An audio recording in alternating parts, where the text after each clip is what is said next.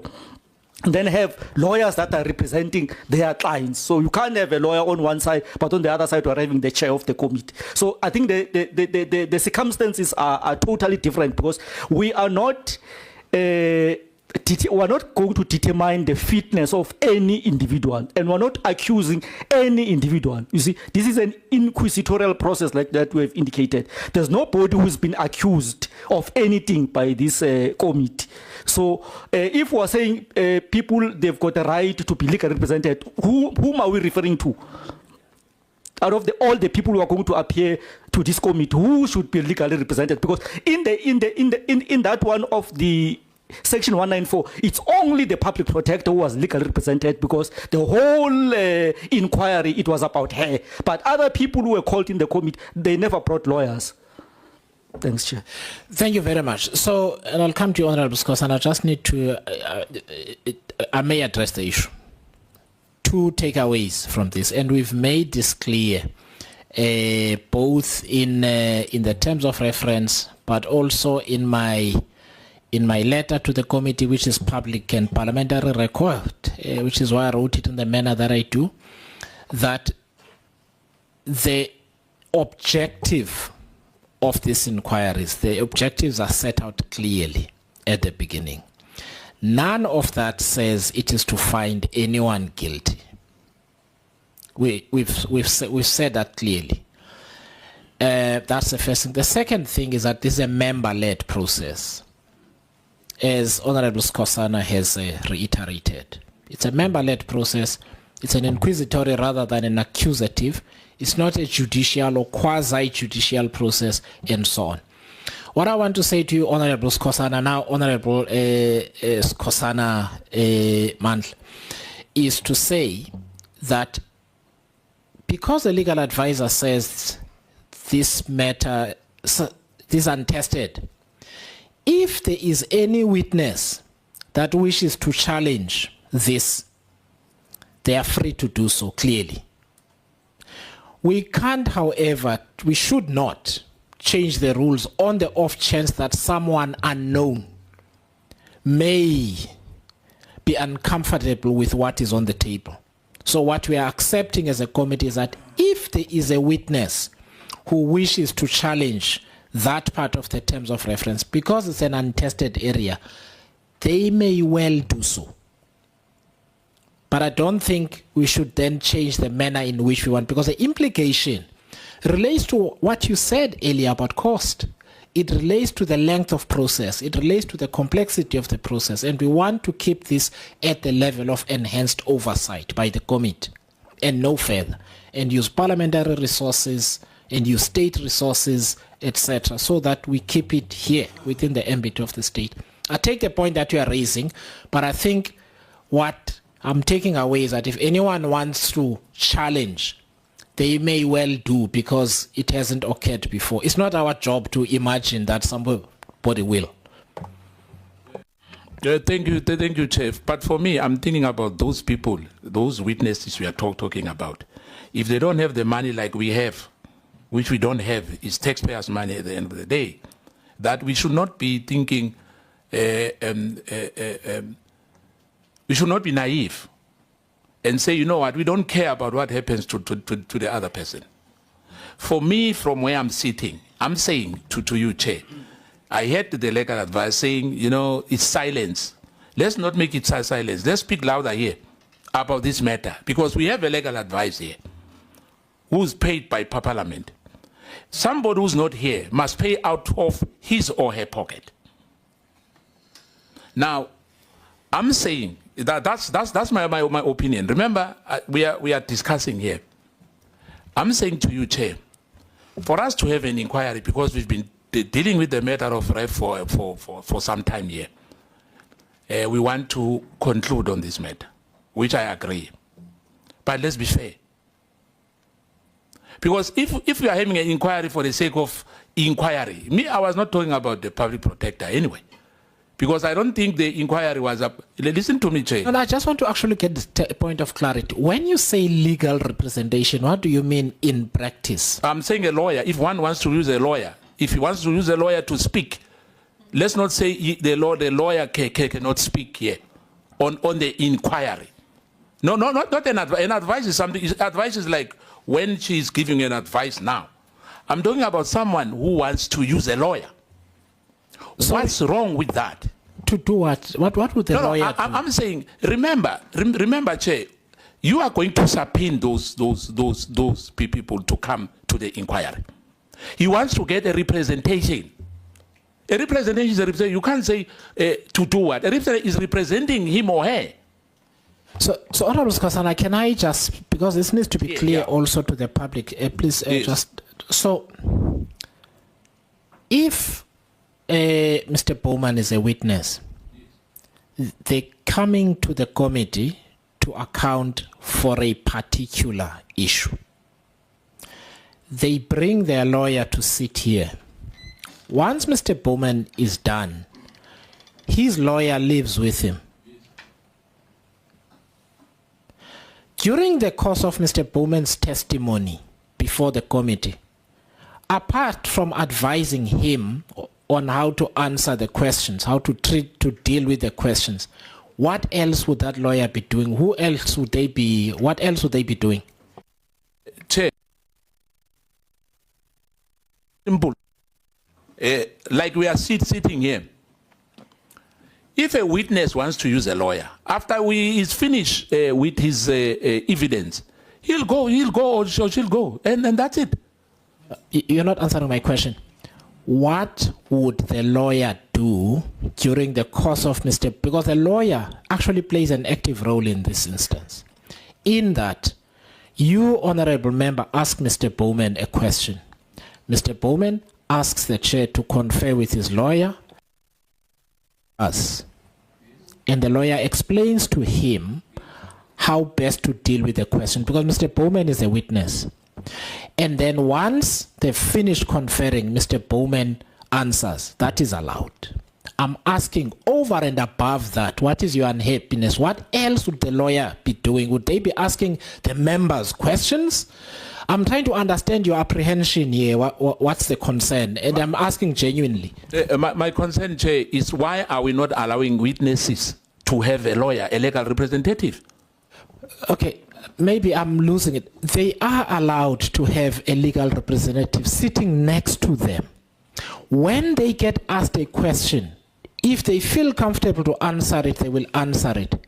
If they need guidance from their lawyer, they will ask the chair for permission to confer with their attorney here, and they will be allowed to do so.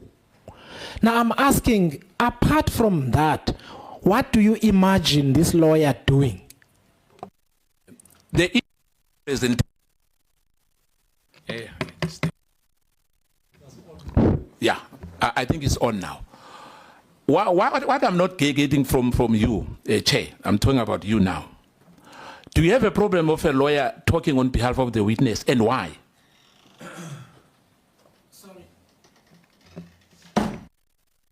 So Honorable Skosana, in any hearing, in even a judicial commission of inquiry, it is always the witness who answers the question. Never ever the lawyer, even in court.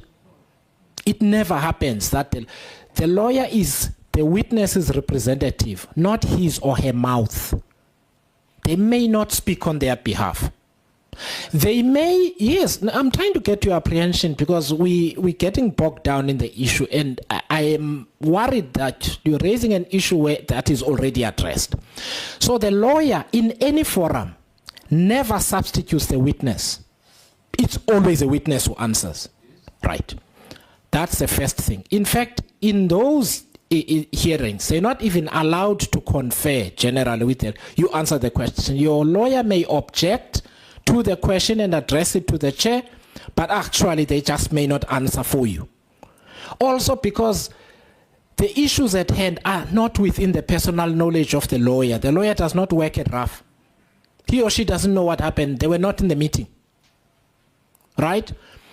So what would ordinarily happen in court where you've got a judicial process, which this is not, is that once the witness is done, another witness, because they may lead their witness in evidence in a court of law. Here, the only people who question the witnesses are the members. They're the only people.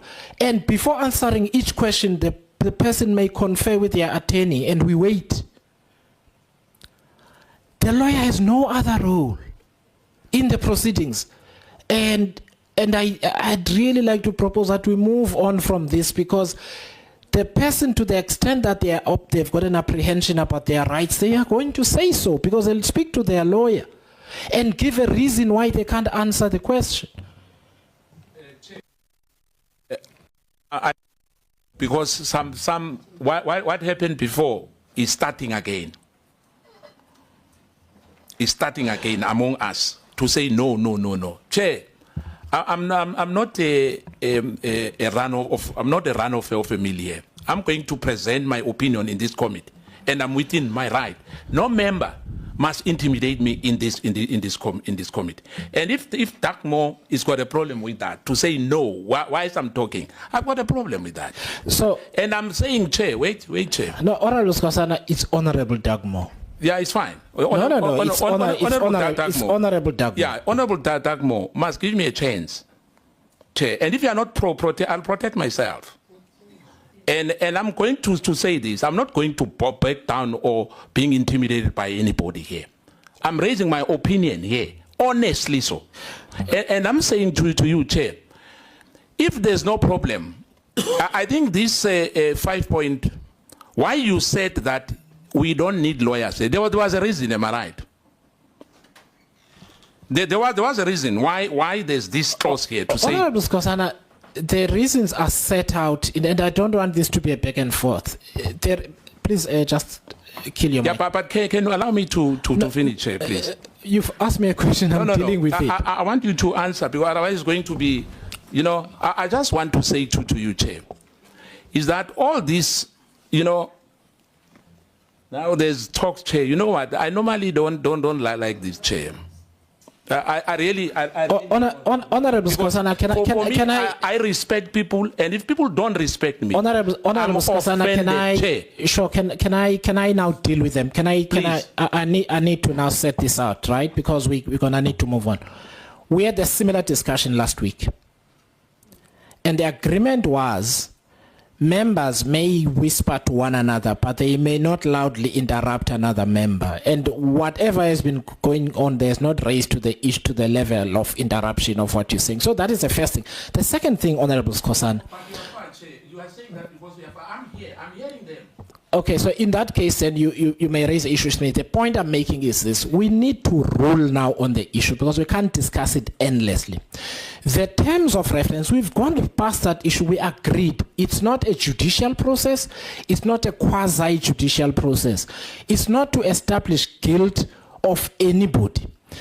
Those three, having agreed that the nature of this inquiry is not any of those, it then takes out the requirement for legal representation. It's inherent in us agreeing that that is so.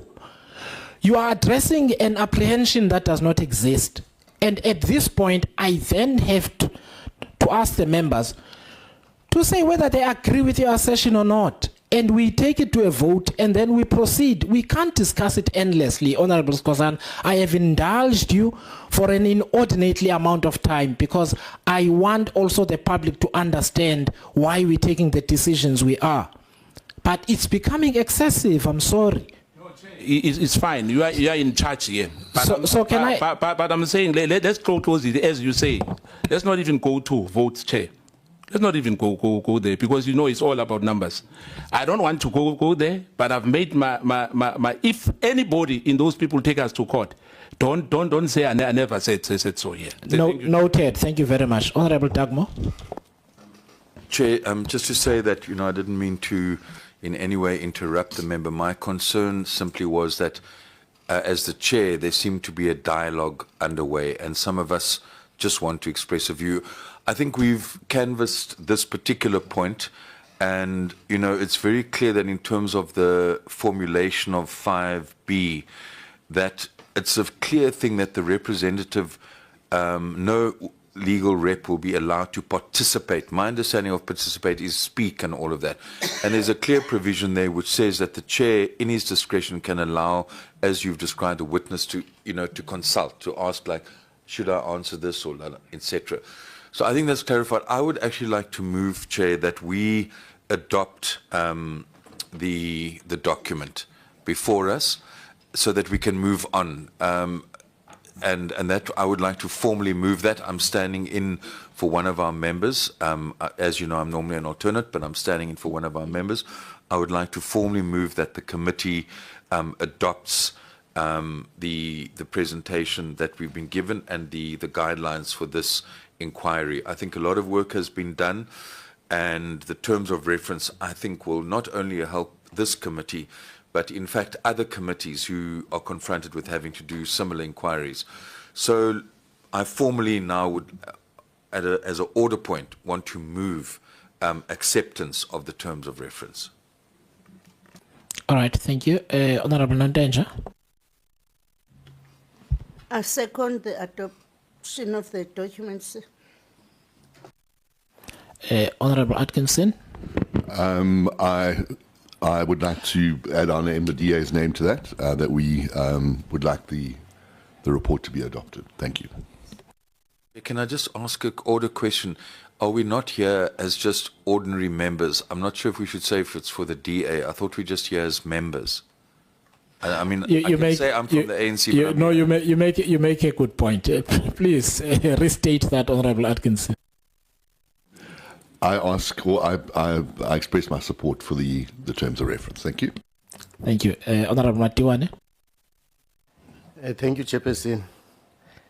I think now we are deviating from the exercise that we're doing because we're going through the document page by page, and we have not reached that the last page where we would go to the adoption, because there are certain issues that we have not covered that we would have loved to raise issues on. So now if we are adopting, that means we are bypassing the process that we set for ourselves.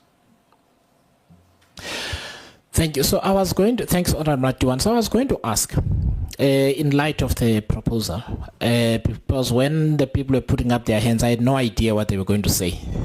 So my question is the following. Having had regard for the document prior, and I know we're going through it page by page, is there anything that any of us want to raise specifically in the remaining part of the document, because I do think it's important that we're quite clear about that we don't have someone later on saying we didn't get an opportunity. So while we're not going point by point, is there a specific section here that you feel the committee needs to ventilate? And we've dealt with the issue of so that's a discussion we've just had now. Number 6 is opportunity to address adverse findings, and basically what that says is that when there's an adverse finding against someone, that will be communicated to them so that they can make the necessary representations to the committee to say, I disagree and this is why I disagree and this is where the supplementary evidence is that and then we have got an obligation to carefully consider that. That really actually is a last substantive point of this whole discussion. The rest of it deals with resources, which we have addressed, unless somebody feels our resources are not adequate, and then we'll adopt the motion. Okay, Honorable Matiwan. Thank you, Chairperson. I wanted to raise an issue on 5.5.4 on partnerships. It is vague for me. I don't understand what role civil society or an academic institution may play in assisting the committee to conduct its work. Because if you look at the Constitution, Section 56 of the Constitution, which deals with evidence or information before the National Assembly,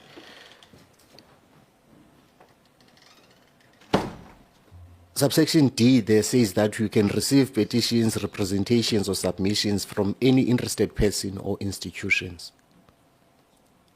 So if a civil society or an academic institution feels like they need to make an input into the inquiry, they should do so through representations or submissions to the committee, not to assist the committee. Because I have an issue with certain civil society organizations in South Africa that peddle a certain agenda. We might agree that we will have these partnerships, and it is not said prior to the adoption of the terms of reference which civil society will be partnering with as a committee.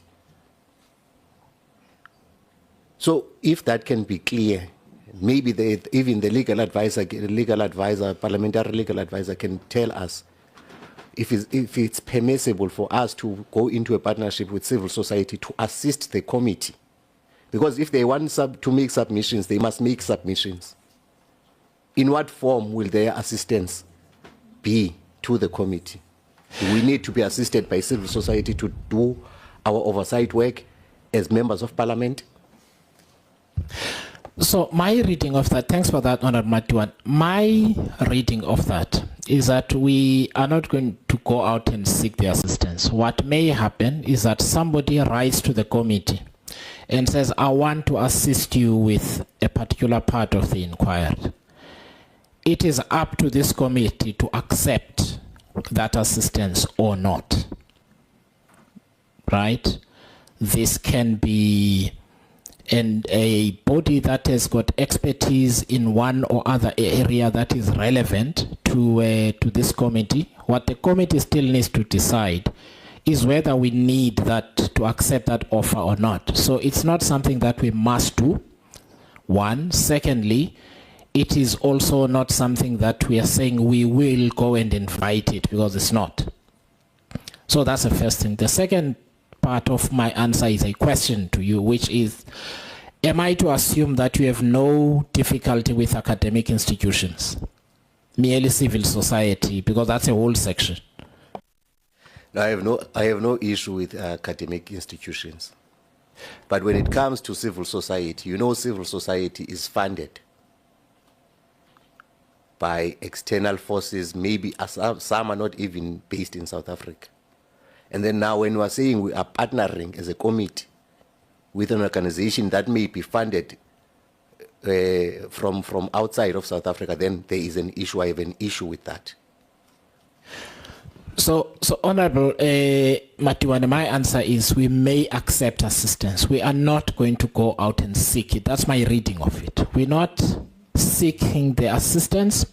Somebody may offer to assist the committee.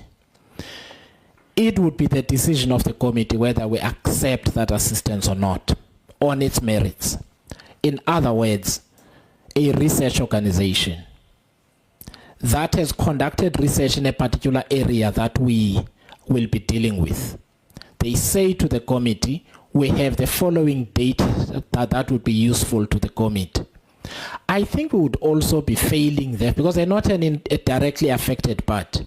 We would be failing in our duty of public participation to say, because you are a non-profit organization, we are not going to accept the data that you are providing. I think what is important for the committee to do is to consider the merits of the offer of the assistance. And if we feel it is useful to our purposes here, we may accept it. If not, this is not a free-for-all. So that's my reading of it. If it's not going to be useful, then it won't. I made an example about an organization that wants to canvass another issue here. It falls outside the offer is rejected, right? So, but I do want to ask our if I have at least the framing of that, my answer in explaining that section 1, and secondly, the comment about public participation. No, yeah, let's just take that. I'll come back to you.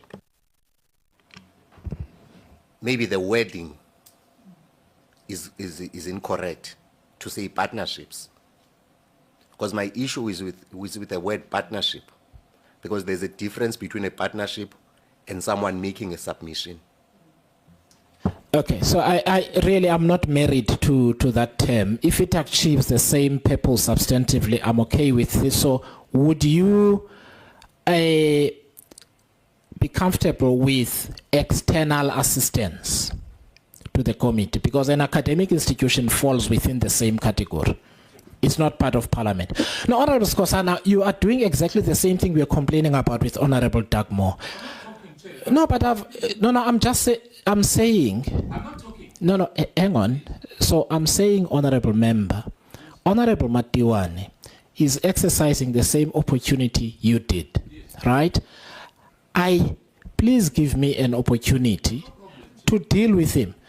But you know what you said, and I'm not irritated. I'm just making the point that you said Chair, right? No, it's not me. Oh, was it Honorable Kupek? So, okay, I'm sorry, I'm chasing you with an X when you are not guilty this time. So I'm giving Honorable Matiwane an opportunity to make a contribution substantively, and I'm asking the question. So, Honorable Matiwane, would then they say, if it said external assistance, right? And then Scopa may accept assistance from any civil society organization or academic institution that may be able to assist Scopa at no cost in conducting its oversight inquiry. In other words, this example that I'm giving to you, where somebody says, I have actually conducted extensive research into a particular matter. Here's the data, and I think it would be useful to the committee to consider. We consider the merits of that offer, and we say, actually, this information would be useful. Because that's the purpose. In the alternate, and academic institutions might have a professor, might have research and that kind of thing that they've got, in which case we accept the same. So I'm not married to the term partnership. The reason I wanted our legal advisor to also opine is that it might be that we've actually reached a convergence. Thank you, Chair. I'm persuaded, and I agree, it should read external assistance. The reason why this isn't under the rest of the public participation is that this may not necessarily be in the form of somebody coming to present something orally or submitting something. The assistance may be even to our research and content staff, for example. So in our ESCOM inquiry, our state capture inquiry, we had UCT Graduate School of Business that played quite a huge role in assisting staff in that committee to gather information and to scrutinize that information. So that was what we had in mind. It may be that they get invited to do an oral submission or to hand something in, but the idea there was just assistance where necessary. And that would obviously be shared with the committee if there's a source of information that content or research has relied on, Chair. Thank you. All right, thank you very much. So we are agreeing. So she said she's persuaded. I said I'm not married to the partnerships thing. We can change it to external assistance. And the nature of the external assistance is quite clear. So there's not somebody co-running this process with us. If you've got information or insight that would be useful to the committee, and I've made the examples, that person is free to provide it. It's up to us to decide whether we're going to accept it or not. Does that serve your... I still have an issue with the word assistance. I don't know if we can say may accept external submissions, not assistance.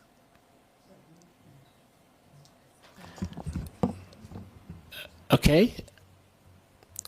Ms. Ibrahim, let me just ask, would substituting assistance for submissions still serve the purpose or not? I don't want to just... So, Chair, what we had in mind here is to piggyback, for example, where somebody may have resources that could assist the content advisors and the research team. So as you said, we're sitting with data, we've done some studies, we've got some statistics and so on. So that may not necessarily be in the form of a submission, or we need some advice on how a certain process works, or the extent of a legislative requirement, for example. So that is what was in mind over there. But if the committee is not satisfied, we can take it out and limit it to submissions, in which case it's then not even necessary. It would form part of public participation then. Okay, because I'm really not, I mean, there's nothing turns on this for me. What's important for me is that the committee gets the quality of insight and information that it needs in order to reach an outcome that is useful to what we are trying to do here. So that is my apprehension, and therefore, if we are able to get that information and we don't need to pay for it because it is available, we must be able to get it. We just may need to do that with people who are not directly affected. Academic institutions fall within that category, as an example. Research institutions fall within that environment.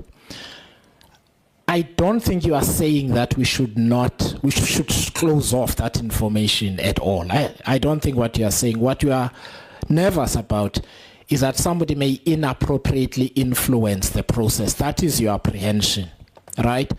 So I think that what we can do is to say the scoper may accept submissions or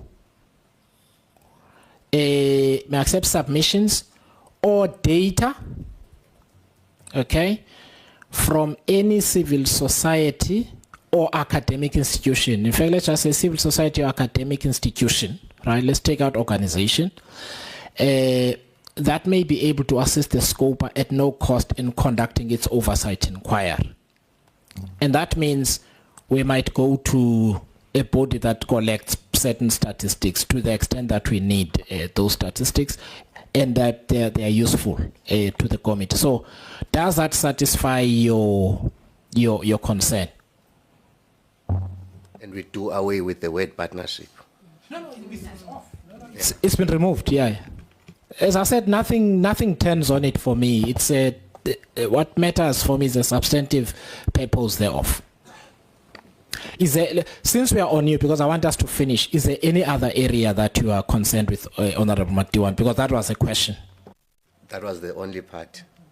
All right. Thank you very much. Honorable Kupeka, in fact, Honorable Madlala, you haven't had a chance. I'm not skipping you, colleagues. Honorable Madlala has not spoken. Thank you, Chair. To the question that I asked. It's as if you knew that I was going to start with a political lecture. But maybe let me start with a question and then end with a comment. The question would be, you'd forgive me, I came a bit late. If there was consultation with the portfolio committee, in terms of the functions of the portfolio committee, some areas may be overlapping, and I think part of the rules makes a provision that there should be that consultation. And also if a joint committee process would have been considered, because I think both the standing committee and the portfolio committee are faced with this heated discussion, so that we maybe avoid a situation where in future they have to then again have another inquiry of their own to deal with the same witnesses and the same processes. I think it would be cost saving. That is the question of the possibility of that, and what would really be disastrous about considering that. As a comment, firstly, I do not object to this process, and they said we're not here as parties, as political parties, but as members. Well, I don't object it primarily because I don't think there's anything revolutionary about it. I don't think that academic institutions are immune from the neo-colonial project and the capitalist agenda that is engulfed in this country. I think we're engaged in an exercise that I can almost tell you at a political level how it's going to be concluded. So as an individual person to sit here and reject will be part of the reformist, attitude to try and play within the box. There are many issues at play. I did say it in the last committee. I'm just putting it on record as a comment. There are many issues at play, administrative, political, and otherwise issues on this subject matter. And as far as big corporates are involved in this country, in as much as the effects of RAF could not be affecting 80% of the population, but it affects those who own the commanding heights of the economy, those who participate in ensuring that they maintain the status quo. And that is why we are having this huge hullabaloo around the matter. That is my own political conclusions on the matter.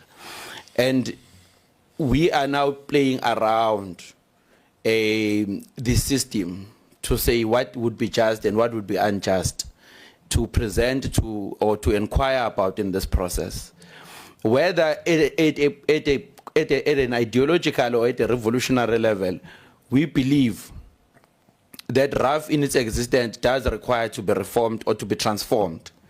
Is a discussion that I don't think many of the parties or many of the participants are willing to answer to. Civic organization also is the same issue, and which is why I concur with the latter speaker that if no matter how much we rephrase the concept of how we bring them here, imagining that there are individuals who are immune from the bigger and broader political and socio-economical issues of this country would really be acting out of ignorance.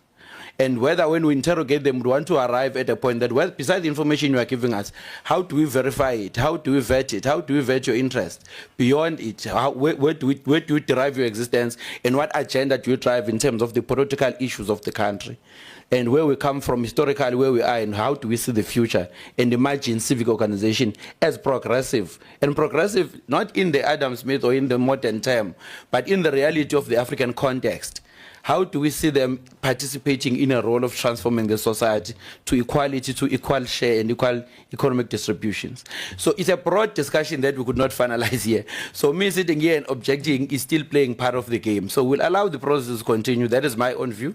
But I just wanted to get that angle that says, can we not have a joint process, finalize this matter, and have it concluded? And I think that's the question to the chair. Those who are nodding are trying to, I don't know to do what, but I'm not going to raise my voice to them. Thank you. Thank you very much, Honorable Madlala. I think the political discussion we can have at another time. So I have taken care to actually write to the Portfolio Committee on Transport, the chairperson. I need to check with the committee. Have we received a response? No. So I will write to the chair again following this conversation. So we might well end up with a situation, but I wrote to the chairperson even after our initial hearing with the, our May hearing with the RAF. I actually sat down and wrote a detailed letter to the chairperson of the Portfolio Committee on Transport. So it's not for lack of communication or transparency on my part. It is up to the chair in terms of their program to decide whether. So that's the first thing. The second thing, which is the part where you were still trying to get here, we have been at pains to say we are not the Portfolio Committee on Transport. The issues we will deal with here have to, in the end, deal with the mandate of this committee itself. One of the reasons is that I've also had no response from the portfolio. I cannot speak on their behalf and conduct a process that involves them when they've got their own program they want to drive and might not be interested in what we're doing. But for completeness, I will, once we're done here, write to the committee and be transparent with them once again and say this is where we are in the matter and this is how we're proceeding. So I've taken the care to do that. Yeah, thank you. Ms. Ibrahim, I'll come to you. No. Remember, Honorable Skosana, the reason I'm going to Ms. Ibrahim is because she might have something important to say to Honorable Matlala's point. Chair, the rules recognise that there may be these grey areas, and Rule 248 provides for notice to Portfolio Committee where the scoper is going to be dealing with a matter which might fall within that portfolio. This is one of those examples where there are these grey areas. So once this is adopted, that formal notice can be served in terms of Rule 248, Chair. Also, Chair, just to mention that in terms of the rules, any member may attend any committee and may participate in the proceedings of any committee. They won't have rights to vote on that final report, but nothing would stop any member from that committee from participating. All right. Thank you very much. Honorable, I can't remember now, so please forgive me. I'll just go. I can't remember whose hand was up first. Let me give you Honorable Skosana, then Honorable Kupek.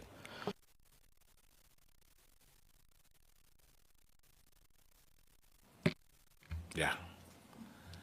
Chair, I was a bit disturbed earlier, and I must say that that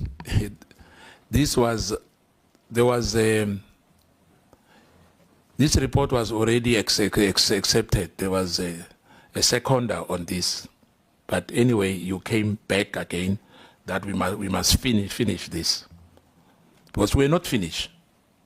But I'm surprised that there was that acceptance of this, which leaves much to be desired. That whatever we are doing is a formality. That the report, not in fact the report, I mean the terms of reference was not even finished, but it was already seconded. That, you know what, as it is. But let me come back to what my colleague raised there. For me, from where I'm sitting, I've seen Steinhoff wanted to help NPA, whereas the NPA was investigating itself. The civil society, they don't need money anyway. They've got money because most of them are sponsored. I can give you 5 names who are going to come here, and I can put my head on the block. They will be here. I can put my head on the block. They will be here. They've got interest here. As my colleague has already said, that the system itself is problematic. We can say whatever we want to say. Rule 248 of the National Assembly rules. Some people will say we did not follow that. The scoper deals with, in particular, annual reports. That's what we're supposed to deal with. And the HESA report. But, be that as it may, Chair, the accounting policy must not be left out of this inquiry. Because we are going ahead now. We agree, even if I don't agree, it's okay. In terms of Rule 226, 1C, this investigation falls within the powers of the Portfolio Committee. But we said that earlier. Be that as it may, Chair, even if it says external assistance, you said, you know, perhaps we'll get universities interested here to give some facts and some facts on the matters which we are going to ask from the witnesses from RAF. But the issue is that from where I'm sitting, Chair, the issue of civil society for me is a no-no. And indeed, I know we'll differ on that, but I can tell you whether partnership or whatever name we are putting it here, because they are loaded. That's where you're going to see what I was saying to you, that somebody is going to go to court and ask for that legal representation. Whether the court dismiss that matter or whatever, but that's going to happen. For me, Chair, I don't want to go into those numbers to say, irrespective of what we are saying, we are the minority. Whatever I say here is not going to hold water. So let me not even go there and waste my time and say I'm rejecting this, because it won't give any difference. Decision is made.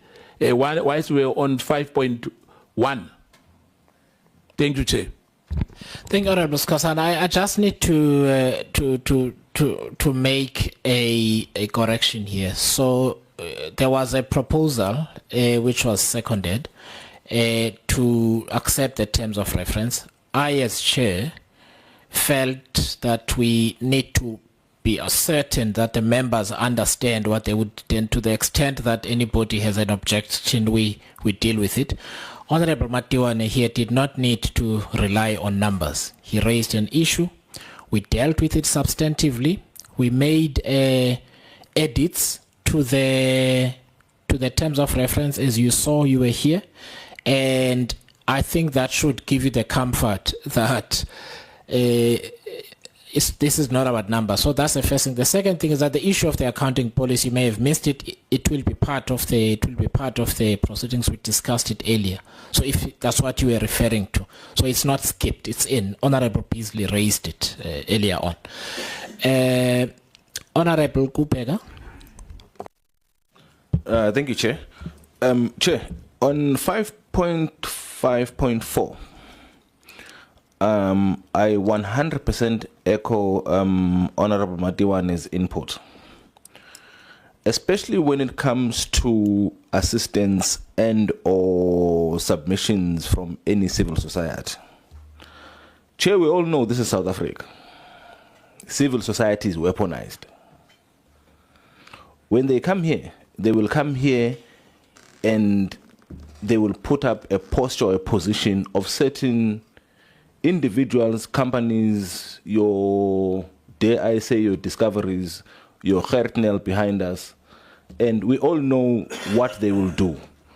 So from MK Party's perspective, and I have concurred with my colleagues here, we reject wholly anything that has to do with civil society coming here to assist us with anything.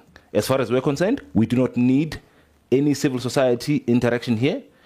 If we have academic institutions, I'm sure those would be welcome. But civil society, Chair, we reject it 100%. Thank you.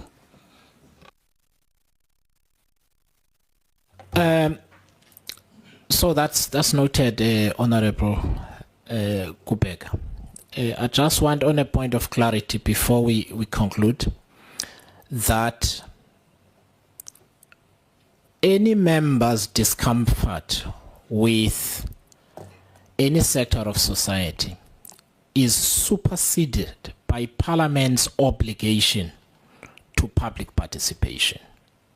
It is not legally permissible for Parliament to say you are this type of organization and therefore you will be precluded from participating in a process. I think while in political terms, I get the concern, we had a sufficiently substantive discussion for us to explain what kind of assistance is at play here. I note your point, but it's also important for the public to understand that Parliament has a supreme obligation to public participation. However uncomfortable anyone may be with any organization, it is constitutionally not permitted for Parliament to say, we have made a subjective political conclusion about you, and you are not allowed to participate in the processes of Parliament.